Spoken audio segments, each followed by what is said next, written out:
In the vast world of online gaming, a shadowy marketplace thrives, a place where virtual goods are bought and sold for real money. Today we delve into the gray market of ARK, a game known for its dinos and controversies. In the early days of ARK, the in-game economy was simple. Players would trade resources they had in abundance for those they needed.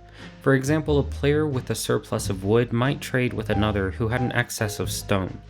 It was a system based on mutual need and cooperation, a reflection of the game's survival theme.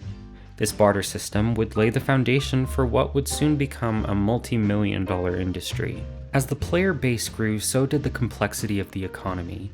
Players began to specialize, focusing on gathering specific resources or taming particular dinos. Some players became expert hunters, others excelled at gathering resources, and some became skilled at taming the game's more inaccessible dinos. These specializations created a more diverse economy, with players trading not just resources, but also services and expertise. Players began using third-party platforms to facilitate their trades, such as Discord servers or online forums. These platforms allowed for a wider player reach and more complex trades, transforming the game's economy, turning it from a simple barter system into a complex market with its own set of rules and regulations. But wait, isn't this against TOS and maybe even illegal? Well, kind of. Wildcard has taken an aggressive stance against the gray market publicly, and in their own terms of service, even promising to ban or suspend individuals found to participate in gray transactions. However, decisions in these instances are left up to individual devs, who, according to players, rarely act against the in-game economy, especially when it comes to real-world money. In a study published by the Nature Human Behavior journal, researchers found the group to predominantly participate in gray market transactions to be young, wealthy males. This demographic is also the most likely to engage in PvP combat in games like ARK. However, while this may provide a more enjoyable experience for players in this group, the resources they have access to are unique to them and don't represent the wider community. Therefore, the inclusion of player or company-sold in-game items that affect gameplay will inevitably lead to a classed and gated gaming environment. Regardless of moral opinion on the subject, the introduction of pay-to-win content eradicates a balanced PvP environment from the first transaction. A controversy you may have heard of occurred over on CSGO, which has a thriving gray market where players could trade and sell in-game items, specifically weapon skins, for real-world money. These skins, which could be obtained through the game's loot box system, became a form of virtual currency in the game's community. They were used not just for their aesthetic appeal, but also as a form of investment, with rare skins often selling for hundreds, if not thousands of dollars. This led to the emergence of third-party gambling sites where these skins were used as virtual currency for casino-like games. These sites, which operated outside of Valve's control, allowed players to bet their skins on the outcome of virtual coin flips or roulette spins. The potential for this profit was enormous, with some players winning thousands of dollars worth of skins in a single bet. In 2016, two prominent YouTubers, T Martin and Syndicate, were revealed to be the owners of a CSGO gambling site called CSGO Lotto, which they heavily promoted on their channels without disclosing their ownership. This led to a massive controversy as they were essentially promoting a gambling site to their largely underage audience without disclosure. The scandal led to a class action lawsuit against them and Valve, accusing them of enabling and profiting from illegal gambling. The case was later dismissed, but it led to a significant backlash against skin gambling and promoted Valve to crack down on such sites. This example doesn't revolve items that affect actual gameplay, but I believe it does highlight a potential for exploitation in these gray markets, particularly when they are used for gambling. In my journey of investigating the intriguing world of ARK, I've come across a multitude of fascinating individuals. However, when the community proclaimed Donald Trump of ARK reached out, my interest piqued. This individual, known as Sergeant Goldfish, is a magnate of the gray market, amassing over $250,000 from the dino trade in just 2 years. Goldie is a former content creator on YouTube, known for his channel ARK News, a hub for PS4 players, providing updates, insights, and discussions about the game. His channel was a popular source for information for many players, with his videos often garnering thousands of views. However, in a surprising turn of events, he decided to delete his channel. Despite this, his digital footprint remains, as some dedicated fans have uploaded a selection of his videos, preserving a snapshot of his original content, and providing a glimpse into his influence within the ARK community. Goldfish's journey within ARK has been anything but smooth sailing.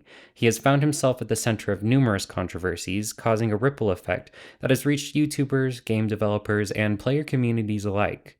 Goldfish seems to have a knack for finding himself in the midst of drama. The accusations against him are varied and serious, with allegations ranging from scamming fellow players to engaging in more illicit activities. Despite this, Goldfish remains unfazed. He stands firm in his position and is ready to share his side of the story. Let's hear what he has to say. Hello. Hello, how are you? Good, how are you? I'm well. Awesome. Well, very nice to meet you. Thank you for reaching out. You've definitely got a very interesting story. Do you want to start out by describing your journey, kind of how you found ARK and how that turned into opening your own business eventually? Sure. So I started ARK in the eighth grade. I'm 20 years old now. A friend of mine talked to me about it, and it had just come out on the Xbox Marketplace as an early access game. And then about when Scorched Earth was first released, I made a switch over from Xbox to PlayStation. My account actually got banned. I was trash talking too much as a 14-year-old, and I went over and bought a PlayStation because they permanently banned my account. And when it came to Legacy, I was still actually, when I think about it, I was 13 years old. I wasn't 14 yet. And I was about 13 years old. On Legacy, I didn't really do much selling. I wasn't really into the duping. I didn't know how to DDoS or anything like that. But the first time I ever started selling and I saw that there was some money to be made in the game is when I joined the Facebook forums and saw that people were selling. So what I would do was I would buy a really cool looking tame. I remember I bought a golden Therizino. I bought it for $20 and I turned around and ended up selling it for $45. I was doing stuff like that very loosely, and then when Legacy kind of ended and the new servers came out, wasn't really into the selling. The duping was gone. I thought it was kind of put to rest, and I played. I joined one of the more well-known tribes at the time named Wild Ones, and I started my own YouTube channel. A lot of people know me as Sergeant Goldfish, and I used to cover the political information and political wipes that were taking place on Xbox and PlayStation. You know, who wiped who did this, who did that. I was kind of a goofy kid in the community. No one took me too seriously. I was still very young and whatnot. And as time progressed, and maps like Aberration came out, meshing had started to take off with the climbing picks. That's kind of when meshing really became big. I started something called mesh base real estate. And with the mesh based real estate, I had people in my Discord that kind of reached out to me and they said, "Hey, do you ever need a mesh base built, anything like that?" And I said, "How about this? How about you build me this mesh base and then I'll pay you and then I'll turn around and sell it." And I remember I was selling to some of these people in the community that had all this money. It would literally be a few foundations, a couple cryo fridges, a teleporter, just to copy and paste in a specific spot on Aberration. It was inside a wall. And I would pay the guys $30 to do it, and I would somehow turn around and sell it for $400. It was ridiculous. But people were willing to buy it, and I'm certainly going to obviously sell it for that price if they're going to. And I got really into, selling the mesh bases and whatnot. I didn't really take the game seriously, and I saw that there was financial gain to be made. And I think at the time when I had just gotten into selling for real, I was still bagging groceries at the local grocery store. Didn't have a car or anything like that. And I started making $400 or $500 every single day, and that's like more than I would make in 2 weeks at this part-time job when I was in high school. But when Extinction came out, the cryopod came out, and that's when the market really became big because now you could raid people and actually make a profit on it compared to most people just had to breed and raise. So when cryopods got released, something came to me, some idea in my head came to me, and I said, well, what if I buy cryo fridges of randomized tames for a really low price, and then I turn around and sell them for a much higher. So I would buy a cryo fridge of tames back when they were relatively new for about, I believe, somewhere around $25, and then I would turn around and sell it for 70 to 80. And I remember the first day I did that, I made $400 in an hour.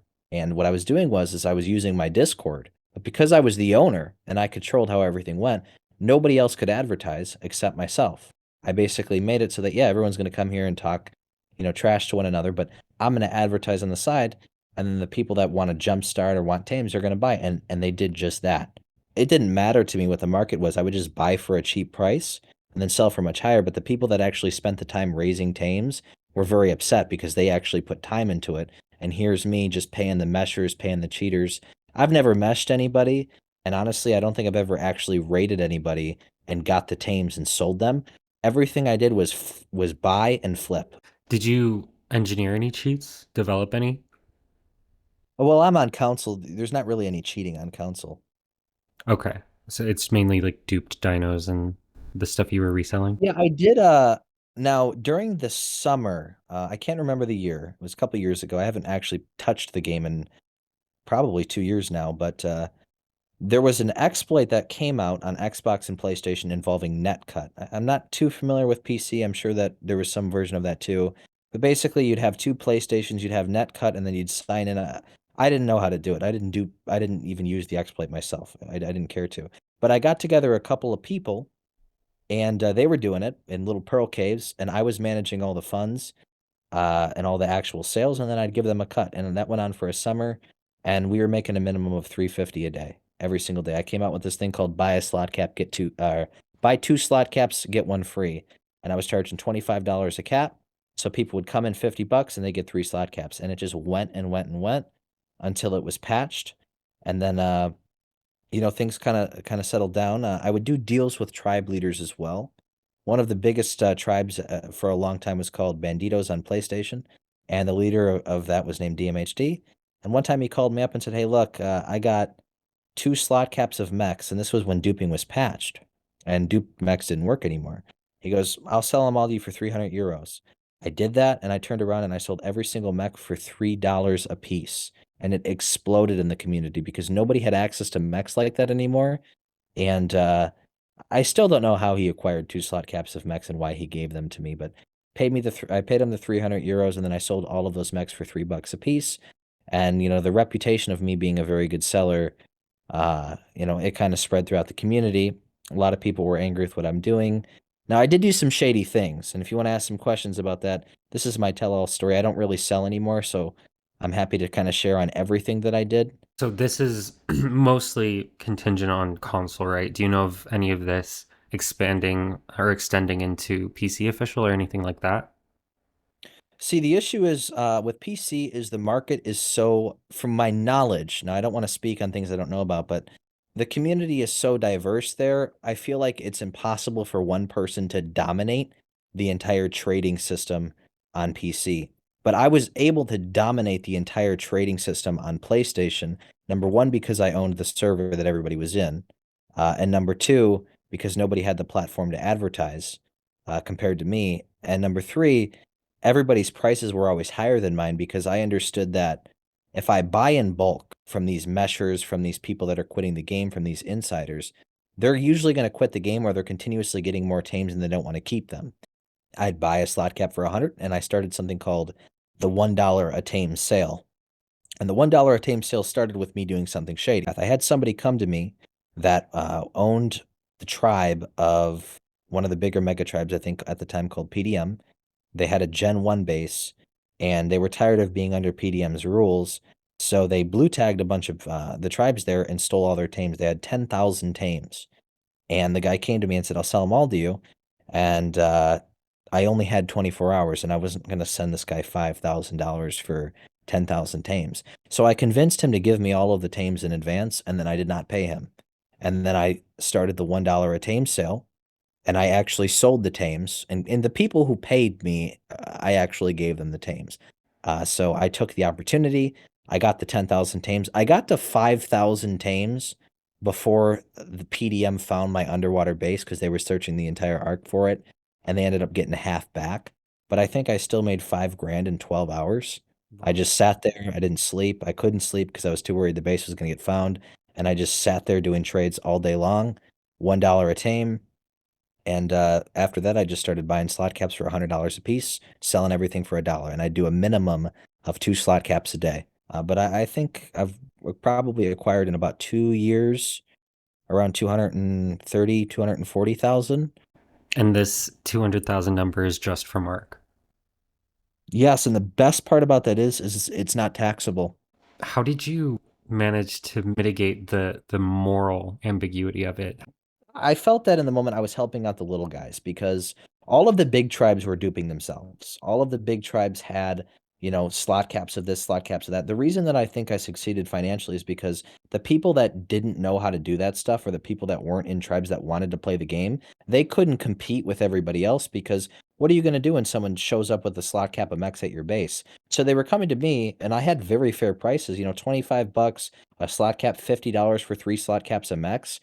I mean, the little guys aren't going to pass up on that offer because they want to play the game too. Basically, I had to create this economy, and people were tired of being pushed around by all of the people with the exploits in regards to the dupes, but not just the dupes, because it really only lasted a short time. People were tired of being pushed around about by mega tribes. I mean, the game was at its prime when, there weren't any cryopods, there weren't any, crazy mechs or crazy tech. The game was at its prime when you can go into any island server. You didn't have to worry about people building in caves. You could get on a raft and you could possibly become the alpha tribe one day. I mean, the one time where I think I crossed a line, I recorded a video of myself in my car just talking. I sort of made up a story in regards to a new dupe method that came out. I put out an announcement in my Discord and said, I have a new video for you. It's explaining how to do a dupe method, $20 a piece. And like 200 people bought that video for $20. Now, it was not necessarily real. And that's sort of when I got shady. That's probably the shadiest thing that I ever did. As long as you were buying from me, there was, people in the community that finally figured out, and they would say this: if Goldie likes you, you will be paid for what you give him. If he doesn't like you, then he will steal your slot cap and sell it himself. So you ran the economy, right? Correct. I also ran the official PvP community Discords, and I think Discord really kind of hurt the game in a sense, but I mean, I still do. I just created a ARK Crossplay 1.5 server, and in about 3 weeks it had 3,500 members. And some of the staff got upset with me because I started charging people $25 a piece to be staff in the Discord because I understand the psychology of ARK. People are in it for clout, they're in it for attention because a lot of the people in the community lack power and attention in the real world. So sometimes their only way to achieve that is through a video game, which is ARK. So I made about $2,800 in 3 weeks, charging people 25 bucks a piece for staff. And the two other co-owners got angry about it and inside of the Discord, and I just made a new one and it's up and running. It's a few days old. It's got about 1,000 people, but it's doing okay. Hmm. Since you did have all this power and arguably still do have that power, describe to me an instance where somebody crossed you. What did you do? Uh, that's funny. This happened many years ago, but there was an individual who paid me $175. This is when I was like 15 to do some promotion for his trading Discord. I helped build his Discord, and I decided to start a trading Discord as well for a brief period of time. And then I started that, and because I started my own trading Discord, he charged back on me. And he basically scammed me because it was never in our agreement that I wouldn't start my own. I still did the promotional work for him and whatnot. And then years later, he came to me, but he wanted to buy the old server, and he paid me $300 for it. Now I said, I'll sell you the server as long as you don't kick me from the server. And to no one's surprise, he kicked me from the server the moment he paid. But what he didn't know is I had a backup plan and I had a little role in a server on an alt account with perms. And so I kicked 1,000 people from the server. He tried to charge back, and I won the dispute because PayPal doesn't insure Discord members. Yeah, but that's about the gist of it, I would say. I stopped playing the game pretty much after Extinction was released. That's when I completely quit. I didn't play, I just sold. And you got to understand that these people, when ARK made it so that 98% of their maps you couldn't build on and everyone was isolated to caves, you've basically killed your game. And that's what they did with Extinction. Extinction is the death of ARK. When they released the cryopod, when they released the mech, and they made it so that people will only build in caves and they will not build land bases. They completely hurt their game. And when you do that to the community, only a select percentage of people are going to be able to still play the game and succeed because there's only so many caves. So what you're forced to do is you're forced to give people the tames and the equipment that they need if they're paying to win. I turned ARK into a pay to win game. I had this guy and I was morally contradicted because he didn't have a car. He had multiple children. He played ARK with his children and he would spend his paychecks with me every other week. And I wanted to like refuse it. And I came to the conclusion that, look, he's just going to go to somebody else anyway, so I might as well profit on it.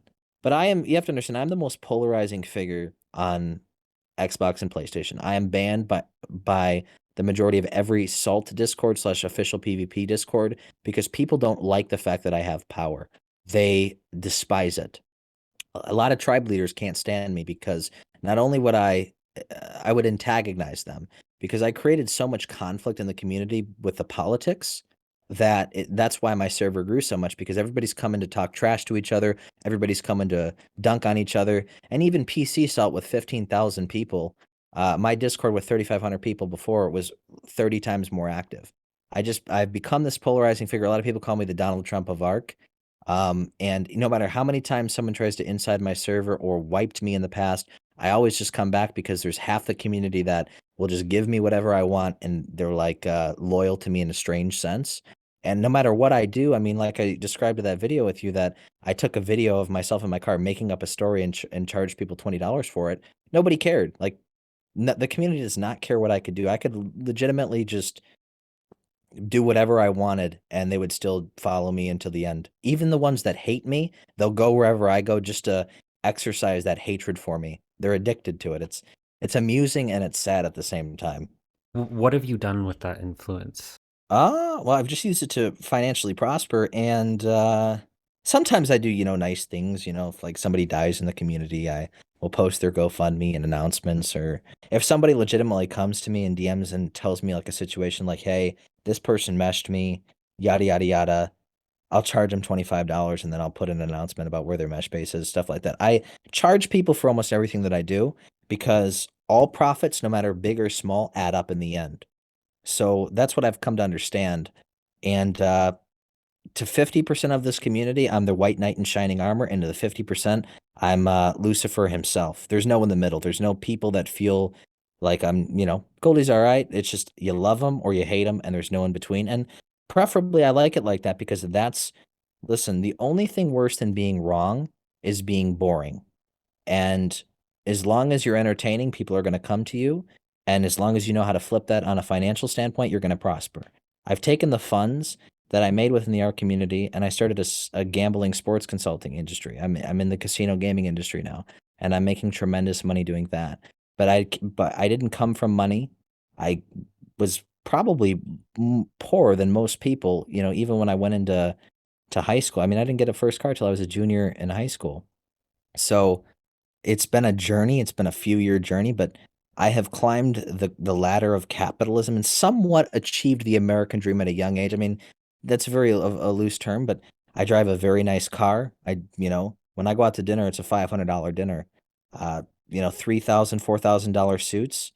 I can't share it on here, but I'm involved, in politics with some of the more powerful political people in the world. Do you tell people about that part of your past? People from I don't tell the people that I personally know, but the thing is I'm a firm believer that money makes your life better. And I don't want to sound like Andrew Tate or something like that, but money personally changed my life. I was kind of the kid that didn't get invited anywhere or didn't have very many friends, and I played ARK all day long. To once I got a bunch of money, and I started making some certain changes. A bunch of friends, uh, hosted parties, stuff like that. And not only did I change myself on a health basis, but a financial basis, but a mental basis as well. The confidence comes with achieving so much wealth. And um, I mean, yeah, I feel pretty good. I mean, I I don't have